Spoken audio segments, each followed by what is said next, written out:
Hindi tayo narito para manahimik. Narito tayo upang ipaglaban at pagtagumpayan ang katotohanan laban sa kasinungalingan. Buhay ang nalalagay sa alanganin, kabutihang panlahat ang nasasakripisyo, at tiwala sa demokrasya ang unti-unting nawawasak. Filipinos deserve better. Patuloy ang ginagawang aksyon ng pamahalaan upang labanan ng lumalaganap na mga fake news online. Ayon kay Presidential Communications Office Secretary Dave Gomez, nitong nakaraang linggo, marami anyang lumaganap ng maling balita patungkol sa kalusugan ni Pangulong Ferdinand Marcos Jr. Yung aming anti-fake news na track namin over the weekend, Sandra, nagkaroon ng spike dito sa posting ng mga misinformation at saka mga fake news regarding the health of the President. No? We are currently in the process of compiling all the pieces of evidence, and hopefully within the week, mapangalanan na namin yung source nitong fake news at masampahan namin ng reklamo. Kaya naman para mapalakas ang kampanya kontra fake news, lumagda sa isang Memorandum of Agreement ang PCO katuwang ang Department of Justice at Department of Information and Communications Technology. Layon nito na magkaroon ng malakas na ugnayan ng mga naturang ahensya ng pamahalaan upang masugpo ang paglaganap ng fake news, misinformation at deepfakes.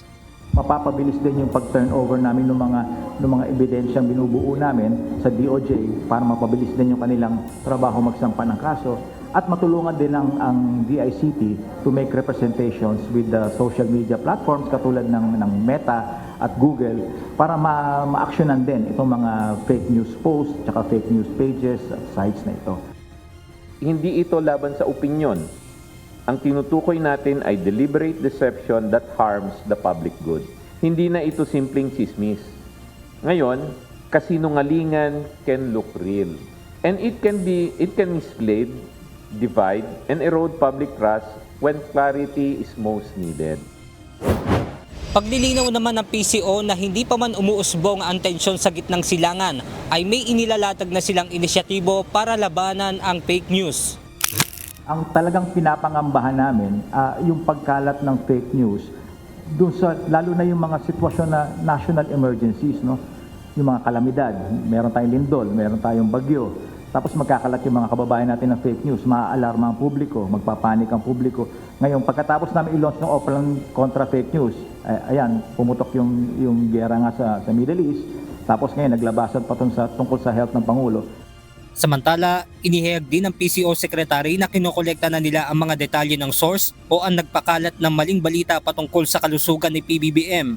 Ayon kay Secretary Gomez, maaaring ngayong linggo ay magsampa na sila ng reklamo laban sa natukoy nilang source ng fake news. We're putting together all the pieces of evidence para handa na kami magsampa ng reklamo para may solid na batayan yung reklamo namin. With regards to patterns and trends, syempre may kanya-kanya kaming opinion. As far as the fake post na we tracked over the weekend, we will be ready to file the charges this week against those people. This collaborative effort is not just about reactive enforcement. It is about proactive defense. By coordinating our resources, we are building a deterrent against those who use technology to undermine our democratic processes and public safety. Samantala, sinagot naman ng Malacanang ang naging pahayag mismo ng President's sister na si Senator Amy Marcos ukol sa estado ng kalusugan ni Pangulong Ferdinand Marcos Jr. Sa pahayag ng Senadora, matagal na silang hindi nagkikita ng kanyang kapatid na si PBBM at alam umano niyang mayroon itong karamdaman. Agad naman tumugon si Palace Press Officer Undersecretary Claire Castro sa pahayag na ito ni Senator Amy. Hindi na kami nagkita, tagal-tagal na. Pati nanay ko, tinatanong ako, hindi rin niya alam kung ano nangyayari. Ang alam ko lang, may sakit si Bongbong. Di ba November pa, sinabi ko doon sa harap ng ating mga kapatid na iglesia na may problema. 2 buwan, sinugod na sa ospital ilang beses, namayat na. Ang akin na lang, ano man yung sakit niya, pwede ba gumaling na muna, magpagaling na? Ano bang sinabi niya? Sinabi niya, hindi sila nakikita, di ba? Right? So, ano alam niya? So, fake news yan. Huwag niyo na intindihin yung mga fake news ngayon. Intindihin po natin kung ano po ang nire-report ng mainstream media at kung ano po ang nakikita niyo mismo sa Pangulo kapag kayo po ay sumasama sa event ng Pangulo. Yun na lang po ang mas importante. Huwag na po natin palawakin ang mga fake news peddlers. Hindi po natin sila kailangan dito sa ating lipunan. Salot sila. Benedict Samson, UNTV News and Rescue. Diyos ang aming sandigan, serbisyo publiko ang aming pinahahalagahan.